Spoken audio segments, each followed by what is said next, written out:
Rachel, are you there? I didn't know that you were going out for the day. But I'm pretty sure that I just saw you driving around town not that long ago. Are you sure that it was me and not someone else? It really could have been anyone if they were in a car, right? Well, that's what I thought, but then I saw your license plate and I knew that it was you.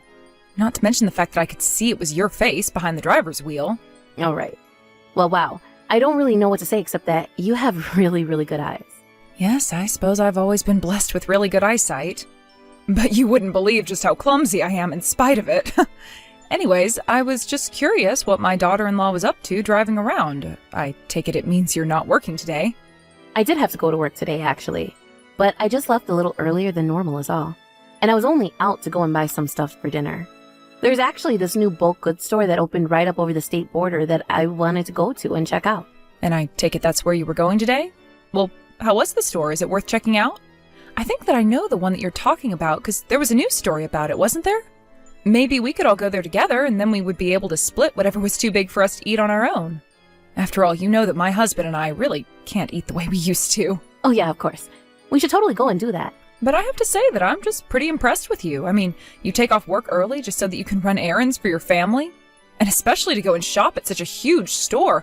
I think that I might get lost if I go in there myself. Yes, well, it was actually really fun getting to go and check out a new store that had just opened. So I don't think it was quite the trek that you're making it out to be. And by the way, you said that you saw me while I was driving around, right? I was just wondering if you also happened to be able to see the inside of my car when you saw me. Well, I was actually in a car as well, so I wasn't really able to get a good look at anything like that. We just went right by each other and then you were gone. Oh, okay. I see. So you're telling me that you really didn't see anything at all then? Is that really true? Well, I saw you in the driver's seat if I really have to think about it, but I don't think I saw much else. Why do you ask? Oh, it's just my car is a complete mess, and it would have been so embarrassing for you to see in that state or me driving in it. Oh, come on, you know that wouldn't bother me at all. It's your car, you can have it how you like. I mean, I remember when Thomas was little, I barely had the time to clean up after him and do all the other things I needed to do. I think that the one thing that comes with having a kid is just learning how to live with the mess. Wow, that's actually some good advice. But still, the car was really messy, and I would have preferred nobody to see it. That's a little surprising to hear to me, though, especially considering how clean you keep the rest of your house. But it's like I just said, having a dirty car or a bit of a mess here and there isn't such a big deal. I really don't think that you're understanding what I'm trying to say about my car. It is really, really bad. I mean, Thomas has literally had to talk to me before about how bad I've let it get. Oh my, has my son really told you that your car is dirty and that that's a bad thing? Well, I guess I wouldn't have expected that from him. I think it's just he really wants you to think that him and I are doing things right, and so I guess that's why he was getting so nervous about you looking into the car is all. Well, you rest assured that I don't care one bit at all about what the inside of your car looks like, okay? And either way, I really would like to go and see that store with you one day, so please let me know when you might have some time that we could arrange for that. No problem. I will take a look at my calendar and try to give you some dates. Rachel, are you there? I was just curious if you had gotten into some kind of fight with Thomas. I'm sorry, but why are you asking me about all of this all of a sudden, Linda? I know, I really am sorry to pry, but it's just that Erin was messaging me and saying some odd things. And just what kind of odd things was my daughter telling you, huh? Well, she was saying that you and her dad were fighting last night and that she got scared. She said that she was too scared to even go and look at what was happening, but that the voices sounded like shouting. And then she started saying something about feeling the walls start to shake in some kind of rhythmic pattern. Well, I don't really know what she's talking about at all, because there was no fighting at our house at all. In fact, it's probably been years since Thomas and I ever got into a yelling match. I see. Well, that is good to hear, and it is what I thought, really. I know how well you and my son get along. That's exactly right. There's nothing to worry about at all. We were just talking and Erin's imagination must have been running wild. But we weren't even arguing over anything. I think that she maybe just heard us talking about something she didn't quite understand yet. Oh, I see. Well, yes, I was wondering if Erin had just heard something that she maybe couldn't wrap her head around. But she seemed so sure that it was you two fighting with each other. Maybe she just saw all of this in a dream and she didn't actually see or hear anything in reality. I'm sure that's what must have happened. Do you really think that's what happened with her? Well, I think it's at least a possibility of what might have happened to her. But anyways, just why was she coming to you about this anyways? I think that poor Erin was just so scared by whatever it was that she heard. She thought it might mean that you and my son were going to get a divorce. I think that she was really just panicking and didn't know what else to do. After all, she's only in the 4th grade. I don't think that's such an unreasonable thing for a girl of her age to do. I suppose you might be right about that. And now that you say all of that, there have been a couple of kids in her class whose parents have gotten divorced recently. So maybe she's just nervous that Thomas and I are getting to that point or something. Yes, I think that would be enough to make any little girl be scared like that. And maybe she was just too nervous to bring up something like this to you, so that's why she came to me. I don't think it's so far-fetched if you just stop to think about it for a little bit. You're probably right about that, but either way, I'm very sorry about Erin. She should know better than to bother you with something like that. Oh, I don't mind it one bit at all. If anything, I was glad that Erin feels comfortable enough with me to talk about this kinds of thing. After all, I know that sometimes she seems quite mature for her age, but she's still a child. I guess sometimes I do really forget that, though. I'll be more careful with topics like divorce and all that from here on out. But as far as I remember, after Erin went to bed, Thomas and I were just watching TV and playing games in the living room. Wow, you mean that you two even play video games together? I didn't realize you were that close as a couple. Well, I actually don't typically play with Thomas when he does, but this time he invited to play a new game with him, and well, I guess we ended up getting pretty into it. So maybe that's what Erin thought was fighting. After all, it was a fighting game, and there might have been a bit of trash talk. Oh, I see. You know, I think this is all starting to come together now. You're saying that you think what Erin might have heard was actually you and Thomas having a little bit of banter while playing a game together? As embarrassing as it is to admit, yes, I think that it might be what Erin heard last night. Oh no, I really am sorry that she's worried you with that kind of talk. I'll sit down with Erin and explain to her what it was Thomas and I were doing, though. Please do. She seemed so upset when she was talking to me, and I think she needs to hear that things are going to be okay. Of course. And it really is good to know that my daughter can go to you with everything. You're a wonderful grandma. I'm just glad that I've been able to have that kind of impact on Erin, that she feels it's okay doing that. I just hope you don't feel like she's using you to dump all of your problems. Oh no, it's really no big deal at all. Besides, I'm retired now and have plenty of time to myself. I'm more than happy to be there for Erin when she needs me to be. Grandma, are you there? This is really bad. Please, I need you to answer me as soon as you see these messages. My dad got hit by a car, and I don't know what to do. I need your help right now. Wait, what? Your dad was hit by a car? Is he okay? Are you okay? I'm okay, but I don't know about Dad. He isn't moving, and I don't know what to do, and I'm really scared. Where's your mom? You should go and tell her to call an ambulance right away. You have to get your father to the hospital as soon as you can. Do you understand? But my mom told me that I shouldn't even be telling you about this. What is that supposed to mean? I don't understand. Why shouldn't you be telling me about this? Well, that's because Mom was the one who hit Dad with the car in the first place. Wait, what? Are you serious? It was your mom who hit your dad with the car? That's right. She was driving it, and she hit Dad. Well, where in the world is your mom right now, then? I don't know. She was still in the car after she hit Dad, and then she just drove away just like that. I don't even know what to say right now. So your mom isn't even there with you? That's right. It's just me and Dad, and he's not moving, and I don't know what to do. Please, Grandma, you have to do something. Can you at least tell me where you are right now? Are you near your house? Yeah, we're all still at home. We're just in the space where we always leave the cars. I see. So then you and your dad are just in the parking lot of your building then. I'll go ahead and call an ambulance and send them over to where you and your dad are right now. You just hang on for a little bit longer, okay? Okay, Grandma, I'll try. But tell them to hurry, okay? I'm really scared right now. I just finished calling them and they should be on their way already. All you have to do is hang tight with your dad. Okay, thank you so much, Grandma. I really didn't know what to do at all. It's okay, sweetie. You did the right thing calling me about this.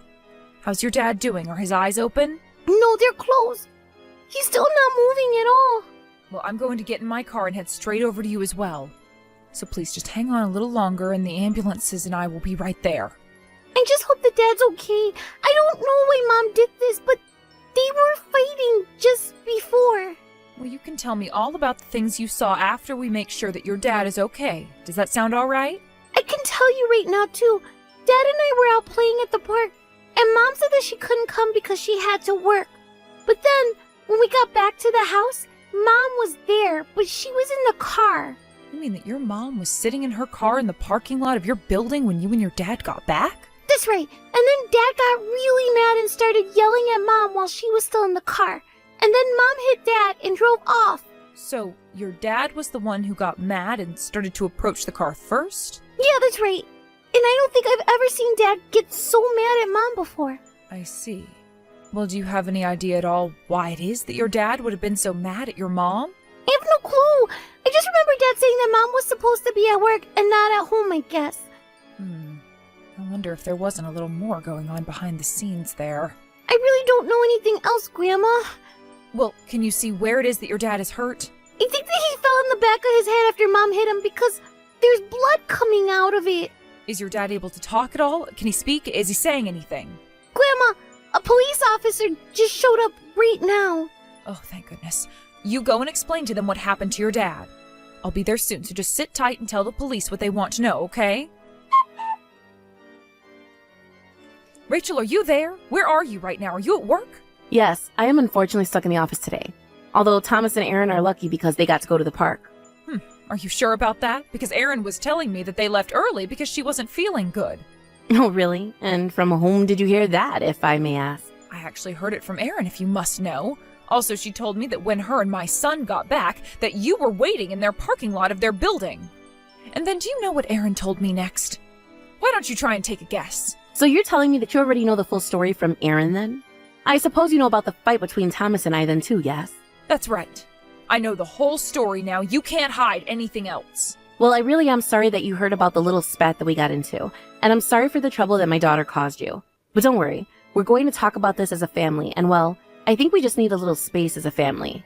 Without you around, that is. What in the world are you talking about? Do you really think you can just shoot me off like that? Linda, I just think that these are issues that should be solved between the three of us, and that you aren't a part of this. And I'm really just supposed to accept this from the woman who just tried to run over my son? You know that I know about what you did to Thomas, right? Aaron was waiting with him in the parking lot until the paramedics arrived. I don't really think it's fair to say I tried to run him over. I mean, Thomas jumped out of the way of the car, but then he tripped and fell is all. But I can assure you that my car didn't ever touch him once. I saw the whole thing. If that was really true, then why did you feel the need to run away afterwards? If you didn't do anything bad, then there shouldn't have been any reason to do that. Well, I was so scared of Thomas right then. What do you mean you were scared? What is there to be scared of? I mean, when he was shouting at me in the parking lot, I got so nervous and flustered, I just acted without thinking, and I just didn't know what he was going to do to me if he got up, and so that's why I drove off. But I really didn't mean to hurt him. I know that you're lying to me right now, Rachel. I'm not lying to you, I swear. I'm telling you the whole truth. You have to believe me. No, I know that you're lying to me, and I know that you tried to run over Thomas. Not only that, I know that you really hurt him and that he needed serious medical attention afterwards. But he just fell on the ground, right? I really didn't think he was going to be hurt that bad. He hit his head when he fell on the ground, Rachel. That's why he had to be taken to the emergency room. But I mean, I had no idea that he was taken there. What did you think was going to happen when you hit someone with your car? And don't tell me that you didn't hit him, because Erin says that she has proof that you really did. And you're just going to take the word of some little girl over me? I will if she's telling the truth and you're trying to lie to me. Yes. In fact, it wasn't that long after Erin called me that a police officer arrived on scene to examine what had happened. But I really didn't do anything. I didn't hit him, and if I did, then it certainly wasn't on purpose. You have to believe me. Don't try and get out of it now. There's really nowhere you can run. And you will get what's coming to you, Rachel. Don't tell me that you still haven't turned yourself in yet. You're only getting yourself into more trouble the longer you keep trying to run away. But, I mean, if I let myself get caught, then they're going to take me to jail. Isn't that right? I would assume so, yes. But I would say that that's what you deserve after what you've done. But that's not fair. I'm being set up. I really didn't do anything bad at all. Oh, really? Because you should also know that the car you were in has a dash cam, and that it sends its footage directly to a cloud that stores what the car sees. And the footage shows very clearly you hitting my son and then driving off. You're kidding me. How did you even access the camera? That doesn't make any sense. It doesn't matter what you think. It just matters what's shown on the footage. And it clearly shows you taking off, hitting Thomas, and then escaping all clear as day. You said that you didn't do any of that on purpose, but that's a lie, isn't it? You were trying to take my son out. Of course not. I would never ever do anything like that. You have to know that it's not true. But he was right there in front of your car. Surely there's no way you did this on accident. You thought that you'd be able to hit Thomas and drive off in one fell swoop. You don't know what you're talking about. Everything that I did is all justifiable as self-defense. He was coming to attack me. And just why was it that Thomas was so mad at you for being home anyways, huh? I have no idea. I think that he just lost his mind and flipped out at me. Rachel, don't tell me that you also didn't know about the driver camera in your car. Because it clearly shows that you weren't the only person in the car when you hit my son. And the footage clearly showed that you were in the car with another man. Were you cheating on Thomas with him? No, it isn't like that. He's just a friend from work and that's it. Please don't accuse me of things that you don't have any proof of. The lying really does just come so naturally for you, doesn't it? But the police are already trying to narrow down who that guy is, so there's no point in lying. You mean the police are out looking for me and him right now? That's right, they have an APB out for you and him right now, so I don't imagine you'll be on the run for much longer. But I suppose I'll just wait for the police to do their jobs and bring you before me. And when they do, we'll be ready with a lawyer. After receiving treatment in the emergency room, Thomas finally opened his eyes and returned to consciousness. It took about another month before he was fully recovered, but thankfully there was no scarring or lasting effects. When he finally did come to, the very first thing that Thomas asked about was if Erin was okay and if she had been hit by the car. After learning that she was safe, I asked Thomas about what he wanted to do about Erin. I had told him that I had a lawyer ready and he said he would try to sue. But he was more concerned about divorcing her and getting custody of Erin. As for Rachel and her little boyfriend, they were quickly found within a couple of hours of my last text and brought to jail. The police officer informed us she was there, and I took my lawyer down there to explain to her what would happen. When we did arrive, she was there with the man she'd been cheating on Thomas with. Apparently, he had been urging her to get him out of the parking lot as soon as possible, and was part of the reason for Rachel's reaction. This and Thomas's angered state in the parking lot all helped her case, though it couldn't prevent her from being absolved of all responsibility.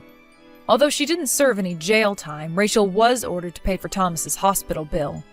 After regaining consciousness, Thomas also divorced her and took custody of Erin. Now the two of them are living with me. Obviously, that's meant a lot of changes, but I'm just happy to be able to take care of my family. In the meantime, Thomas was completing his physical therapy and quite literally getting back on his feet while the legal processes unfolded. Although he's not planning on living in my house forever, he's seeking a new job and hoping to live close enough that I can take care of Erin when he needs to work. Erin seemed to be more than pleased by that suggestion, and that is something that I am more than happy to do. As for Rachel, I would be so much more than happy if I never ever saw the likes of her ever again. Thank you for watching. If you liked this video, please give it a thumbs up and don't forget to subscribe to see more content like this.